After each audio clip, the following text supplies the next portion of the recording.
Hello and welcome to this edition of EMS Now Up Close. I am Eric Miskell with EMS Now, and today it's my pleasure to speak for the first time with John Kazle. John is the sales manager for the USA with WindSource Electronics.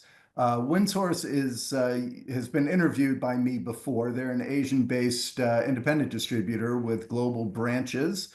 They have a lot of components and parts, and they also have value-added services that they provide. And I'm going to let John explain all that good stuff to us. So, John, welcome. Thanks for taking the time to speak with me today. Yeah, absolutely. I'm glad to be here. Good. Thank you, Eric. Appreciate it.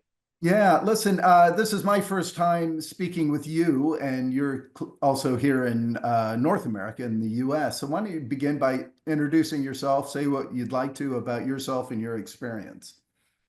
Yeah, like you said, I'm here in North America, Tampa, Florida, actually. I'm the USA sales manager for WindSource Electronics.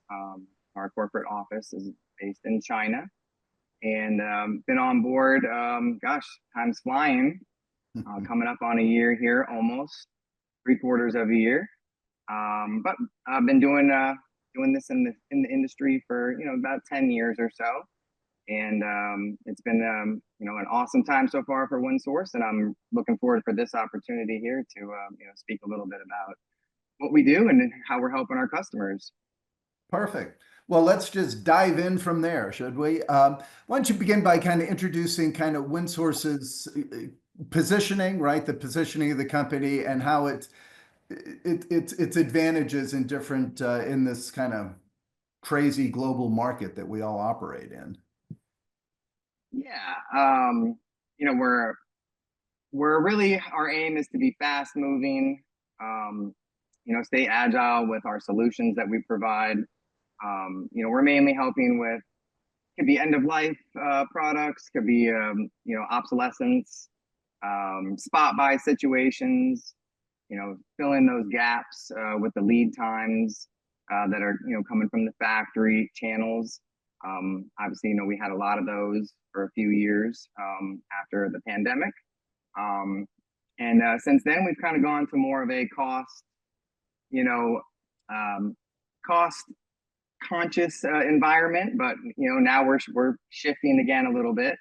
But yeah, WindSource is kind of got famous during that period for our online tools that we offered at the time, and just having access to a lot of different material and being able to fill in some of those gaps for our customers. Yeah. Yeah, I see. I know that, and I joked with you before, it's described as a customer-focused online superstore is one of the I've seen associated with WindSource, and that was really they always touted the breadth and of the components that they actually had in inventory. So it is quite Yeah. large and quite extensive. Yeah, it's at 1.2 million SKUs through partnerships, all across the world. Roughly 3,000 different manufacturers. So just have a very, and I think even in the last, probably since I've been on board the last year, we've grown a lot globally, including myself, and just have great positioning, to build those relationships and have those advantages, over our competitors to be able to get those components. And it's not just hard to get components. We also help with the regular parts that are, readily available on the shelf as well. Okay. And you talked about, and helping your customers, and I'm assuming a lot of your customers are the EMS industry. So let me just ask kind of your view of kind of the EMS industry is going through a challenging time, has been for the last year or so. How do you view kind of the trends that are impacting that industry? What do you see as kind of the major ones? Well, right now, obviously, we have a lot going on with the tariffs. Mhm. And that's still, there's so many things changing with that. It's a little hard to grasp at times on both sides. Whether you're buying or you're the seller. We've got these holds, these different percentage increases. I would say right now, as far as that's concerned, it's more of just confusion, a lot of confusion, and a little bit of hesitation, creates a lot of hesitation, and yet developing new strategies as well for purchasing teams. But as WinSource was around, post pandemic, to provide help to our customers with those shortages, we're ready. We're ready for that if it causes any problems with our customers, and we're ready to support once again. Yeah. And I've noticed too over the last, well, since the pandemic, right? There's a lot of new tools that have become available for EMS companies too, right? Whether it be quoting software or online or supply chain tools, all of those. And is the challenge then for a distributor like WinSource, is it to stay connected and stay relevant and to be kind of be out there and included and all that? Absolutely, absolutely. Obviously, a lot of everything is shifting towards automation tools and API, Mhm. and that's we kind of we're a little bit ahead of the curve in that department as far as our online part store, and that's kind of an area where we gained a lot of notoriety, Mhm. um, because it was just so easy for people to search for those parts. And we either had them in stock or we were able to get them through our sourcing channels. But yeah, there's been a big shift with that, even more so in the last year. So we're adapting with the times, and making changes, and changing our platforms as well to where you can search bill of materials, just to help out not only buyers but help out the engineers when it comes to component selection.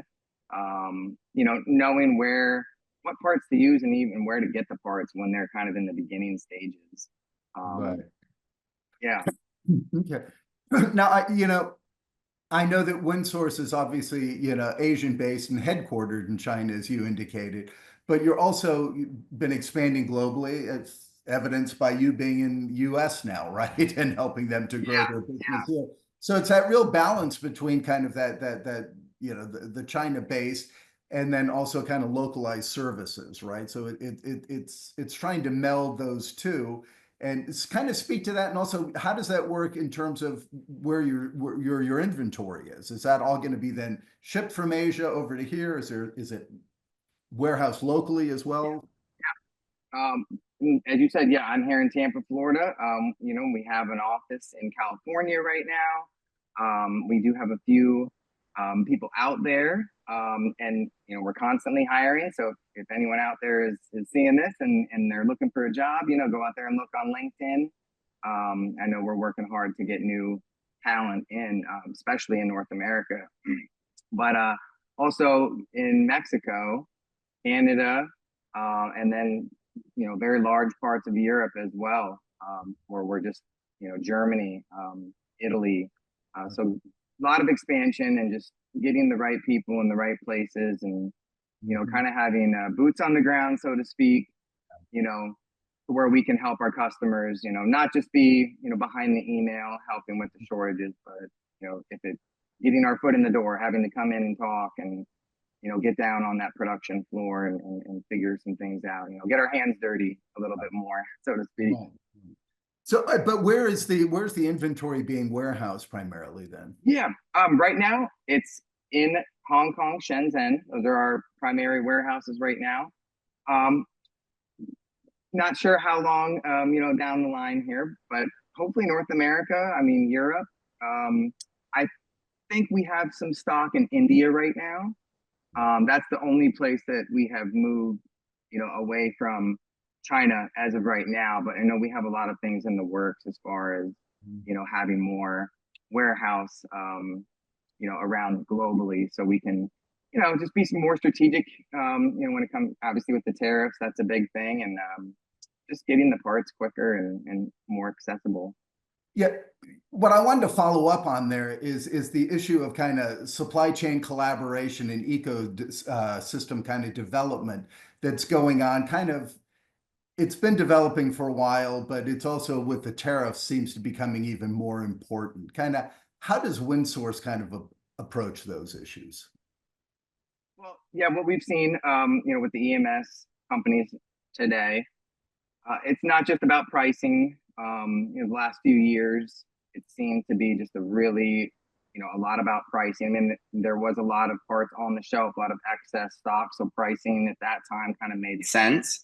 But now seeing some of these new shifts with tariffs and, the industry is changing in other ways too. The excess has kind of burned off a little bit.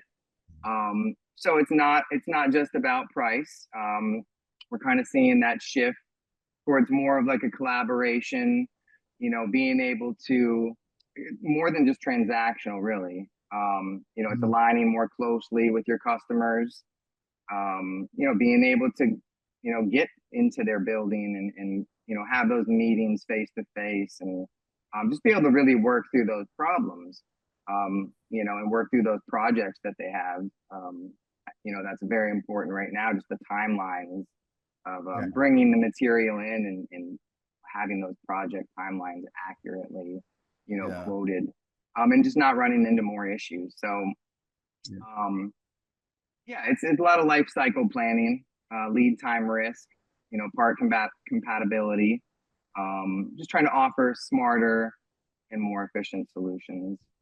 Yeah, that makes sense, because I've heard that spoken in other areas in the industry during these, which is the importance of relationships, right? And the importance of the human side. AI isn't going to take over everything, developing and maintaining and those good customer relationships is still very much a human, right? Uh, Absolutely, yeah. thing. And it sounds More like, so than ever, maybe now. right, and what's the old adage in business? All things being equal, you want to be in business with somebody you like and get along with, right? So, Right, right, absolutely. and so that becomes critical. So, so we're challenging times, but like you and I were talking before, I think this is EMS goes through, just it's one disruption after the other, right? And that's just the nature of the industry, and I think we've all gotten used to that. So, Mhm. with that in mind, kind of share with me kind of WindSource's kind of outlook for the future, both with you in USA, North America, but also globally. How does WindSource see itself growing and developing in the industry? Well, we've got a good start, this last year on just growing the global brand, getting people in the right places like North America and Europe. And, we're going to continue to do so. I think the next big, jump for us would be to, get some more warehousing capabilities, especially here in North America, because that's where, the majority of our business Mhm. is done, believe it or not, in North America here. So, we just want to be known as, the intelligent connector, to our customers and, Mhm. be there for them in a timely manner, and support, however we can, whether that be with shortages or, on regular on the shelf items, that we can get for better pricing or just to keep a line going, and even a peace of mind that it's not going to, run into a lead time or, they're not going to be able to, get the parts that they need to finish the production. Yeah. Um, yeah. Yeah. And you do operate in a very crowded environment, right? Very competitive environment. Yeah, absolutely. Very. Yeah, which certainly adds its challenges too, right? Because I'm sure Yeah. everybody, especially when business is slow like that, everybody's you got extra time to be calling on everyone. So, Yes, absolutely. And I mean, and there's a lot of tools out there too, the AI tools, different softwares, becoming available daily. My inbox is, flooded with those types of emails, to help us do our jobs and, do them more efficiently. So, yeah, it's very competitive. But, WinSource has been doing a great job for 20 plus years. And, as I mentioned earlier, became famous, I guess, during the post pandemic, helping with shortages. And we've been preparing, for the next major issue, which maybe it seems is the tariff situation, um, or what could come from, the tariff situation right now, which could be maybe in a couple months, or longer down the road. What we see from that, which is still unknown, but but we're ready. We're ready, and we're here for our customers if there are any issues from that. Perfect. So now I know that I think saw you at the big trade show in Munich last year. Do you have trade shows in North America? Are you guys out and shaking the tree, so to speak, and getting seen everywhere? Yeah, actually, we are quite a bit. I'll be in Las Vegas towards the end of May, the week of May 19th. We've got a big the EDS summit out there, so that'll be the whole week. Um, that's for myself. I know WindSource is all over. We've been at many, many, many trade shows. I think we try to get to as many as we possibly can, which is also awesome to have people, you know, spread out globally in those areas, so we can get people to those shows and meet with our customers. And our team does a great job, working in that customer centric atmosphere where you know I can help with my sales reps in Asia. I can help with their accounts that they have here in North America, and vice versa with some of the guys in Europe. And we all help each other out, and we're all here to help our customers out as well. So Good. So, John, if people want to connect with you, I always point people to the LinkedIn page. Is usually the best. Your name is there on the screen, so we will can point people there. Is that the preferred? Is it they just reach out, phone or email to you? And yeah, yeah, email, phone, and yeah, LinkedIn is a great way as well. okay, perfect. Well, John, I appreciate the time today. I appreciate learning more Yeah, about WindSource. These are always kind of instructive for me as well because I get the updates and hear what's going on with companies like WindSource. And I wish you nothing but continued success this year. It'll be a challenging one, but it sounds like WindSource has positioned itself to manage through such things. yes, yes, yes, we have, and I appreciate it, Eric. Thank you very much for having me on. It was great to talk to you today. Excellent. John, take care, sir. Thank you. You too.